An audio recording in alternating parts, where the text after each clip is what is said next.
the name of Almighty Allah, who is the most merciful and the most compassionate, who is the creator of the creatures, who is the king of the kings. Hello dear students, I hope you're all doing well, safe and sound. Welcome to our new lesson, Grade 8 English book, Unit 3, Lesson 2, page 26 and 27.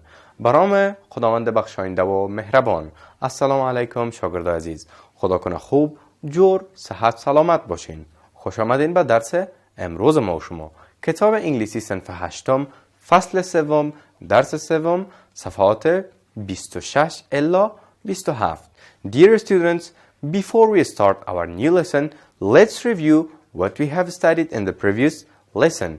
شاگردان عزیز، قبل از اینکه درس جدید خود آغاز کنیم، بیاین که یک مرور کوتاهی داشته باشیم به درس گذشته خود. Dear students, in the previous lesson we have studied 4 sections. شاگردان عزیز، ما شما در درس گذشته 4 بخش را خواندیم. Introduction to Unit 3 معرفی فصل 3 بود. Discussion بحث. Conversation محاوره یا گفتگو بود که ما شما خواندیم. And the last one grammar و آخرین بخش را که در درس گذشته ما شما خواندیم دستور زبان بود. In today's lesson we are going to study 3 sections. خب در درس امروز ما شما قرار است 3 بخش را بخوانیم. Conversation یک گفتگو، یک محاوره است که ما شما میخوانیم. Grammar دستور زبان است. And reading و یک بخش خواندن است که ما شما میخوانیم و یاد میگیریم. شاگردای عزیز، میفهم کارهای خانگی را انجام دادین؟ داخل حتما میبینم قلم، کتاب، کتابچه، همه چیز آماده. بریم درس خدا آغاز کنیم. Conversation گفتگو یا محاوره. من براتون میخوانم، شما با دقت گوش میکنین. علی میگه Did you go to پغمان last month? آیا ماه گذشته به پغمان رفته بودید؟ طاهر میگه Yes, we spent a weekend there. میگه بله، آخر هفته را آنجا گذراندیم. علی میگه Did you take a bus? آیا میلی بس گرفتید؟ طاهر میگه No, we didn't. We drove our car. طاهر میگه خیر، ما نگرفتیم. ما همراه موتر خود رفتیم. علی برش میگه Tell me about your trip.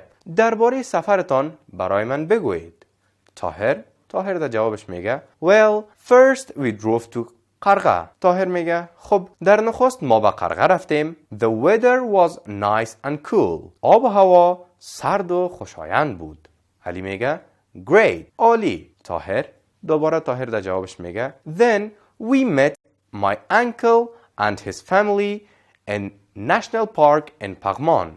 طاهر میگه بعدن کاکایم و فامیلشان را در پارک ملی پغمان ملاقات کردیم. We had fried chickens. ما با چاشت مرغ سرخ شده داشتیم. We were lucky to finish before it rained. بسیار خوشبخت بودیم. قبل از اینکه باران ببارد تمام شد. علی میگه It must have been fun. باید خوش گذشته باشه. شاگردای خوب، این بود کانورسیشن ما شما خواندیم و یاد گرفتیم. If you have any question, please ask me.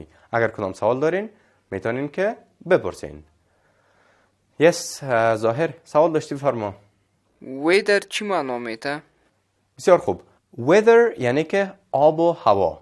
weather یعنی که آب و هوا. بریم به طرف بخش grammar یا دستور زبان. متوجه باشین شاگردان عزیز. درس ما شما did and yes no question with past tense verb. چه رقم از ما شما با did سوال میشه و از no question چه رقم ما مثلا جواب بدیم. ببینین Did you go to پغمان؟ آیا شما به پغمان رفتید؟ Yes I did. بله من رفتم. I went there on Thursday. من آنجا رفتم یعنی پغمان رفتم روز پنجشنبه. ببینین Did he take a bus؟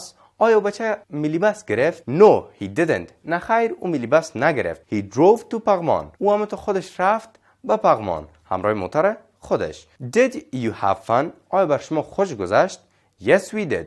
جوابش Yes we did. بله بر ما خوش گذشت. We had a lot of fun. بسیار بر ما خوش گذشت و سرگرمی زیاد داشتیم. خب شاگردان عزیز ببینین present past شکل حال، شکل گذشته از verb یا افعال ما شما است. مثلا go شکل گذشتهش میشه went. drive رانندگی کردن میشه drove. take میشه took. meet میشه met. شاگردان عزیز ما شما درس خواندیم، یاد گرفتیم. بیاین که یک تمرین انجام بدیم که ما شما ببینیم چقدر ما شما یاد گرفتیم. Write the simple present tense of these irregular verbs. بر ما شما گفته که شکل حال ساده افعال بنویسین. ما یک دانه دانش براتون کار میکنم شاگردای عزیز، بقیه شما میتونین کار کنین. The first one اولش drove. شکل present simple میشه drive. دومش bought. شکل simple present میشه buy. سومش ate میشه eat. شاگردای عزیز 3 دانش شما براتون انجام دادم، بقیه‌اش شما میتونین که تکمیل کنین. یک اکتیویتی دیگه هم داریم در قسمت گرامر یا دستور زبان خود بریم انجام بدیم. Match the questions with the answers.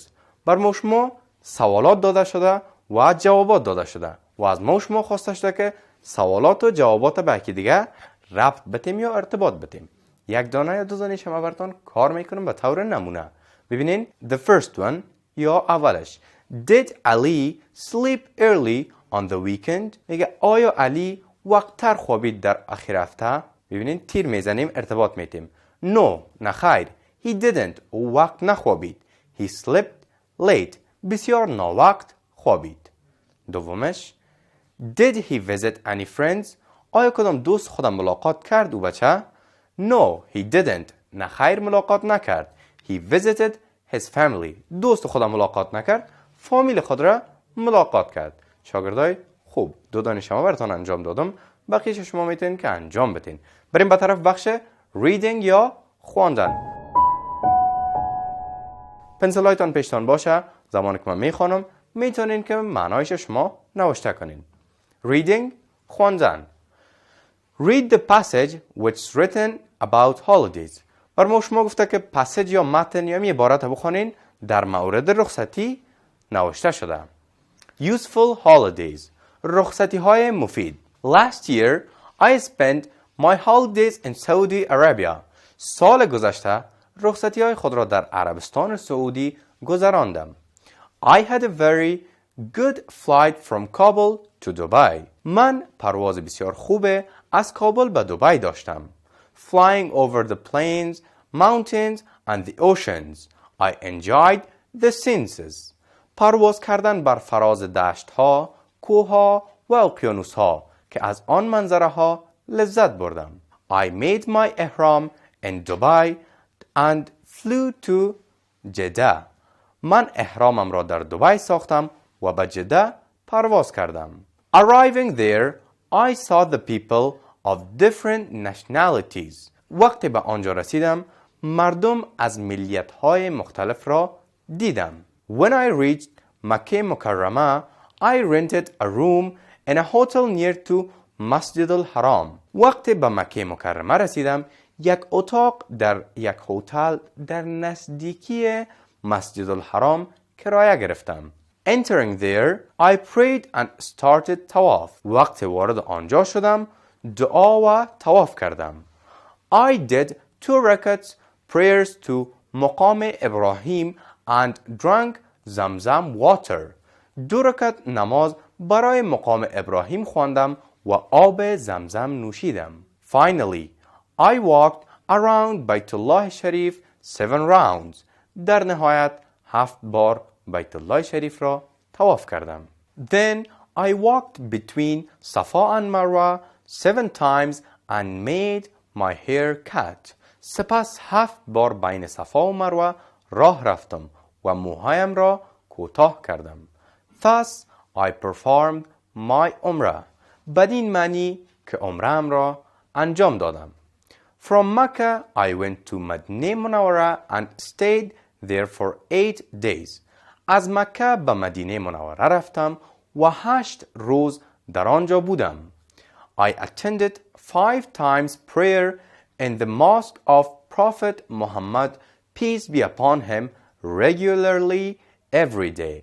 من هر روز 5 وقت در مسجد پیامبر اسلام یعنی مسجد نبوی نماز می خواندم. I visited the shrine several times and prayed to Allah. چند بار به زیارت رفته و به درگاه خدا دعا کردم. I also visited many holy places of the city. من همچنین از بسیار مکانهای مقدس شهر دیدن کردم.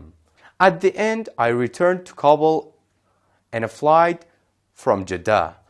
در پایان من با یک پرواز از جده به کابل برگشتم. I enjoyed my holidays and they were useful holidays. من از رخصتی هایم لذت بردم. رخصتی های مفید بودند. خب شاگردان عزیز، این بود بخش ریدینگ یا خواندن. ما شما خواندیم و یاد گرفتیم. بر ما شما در پایین چند سوال است که ما شما باید رو جواب بدیم. Answer the following questions. سوالات ذیل را جواب بدین. یک دانه دو دانه شما براتون کار میکنم. بقیه‌اش شما میتونین که انجام بدین. The first question، سوال اول. Where did the writer spend his holiday last year? نویسنده می داستان یا می قصه یا می متن سال گذشته رخصتی های خود در کجا سپری کرد؟ In Saudi Arabia. در عربستان سعودی. دومین سوال. Did he have a very good flight? آیا یک پرواز بسیار خوب داشت؟ Yes he had. بله او داشت. دو دانه شما تکمیل کردم براتون شاگردان عزیز. جوابش هم براتون گفتم. بقیه‌اش شما میتونین جوابش از روی متن پیدا کنین. شاگردان عزیز، بریم درس خود یک جمع‌بندی کنیم. In today's lesson we have studied 3 sections. در درس امروز ما شما 3 بخش را آموختیم. Conversation, grammar and reading. بخش محاوره، بخش دستور زبان و آخرین بخش خواندن بود که ما شما خواندیم و یاد گرفتیم. بریم به طرف کارخانگی. نوشته کنین کارخانگی. Write the reading passage page 27. Write the reading passage page 27. همین متن صفحه 27 که ریدینگ بود، مطالعه یا خواندن بود، همین در کتابچه‌تان نوشته کنین شاگرد عزیز. تشکر شاگرد عزیز. این بود درس امروز ما شما. خدا کنه درس امروز براتون مفید و جالب تمام شده باشه. تا درس آینده باز هم یکی دیگه خودم ببینیم. شما رو به الله یکتا و بی‌نیاز میسپارم.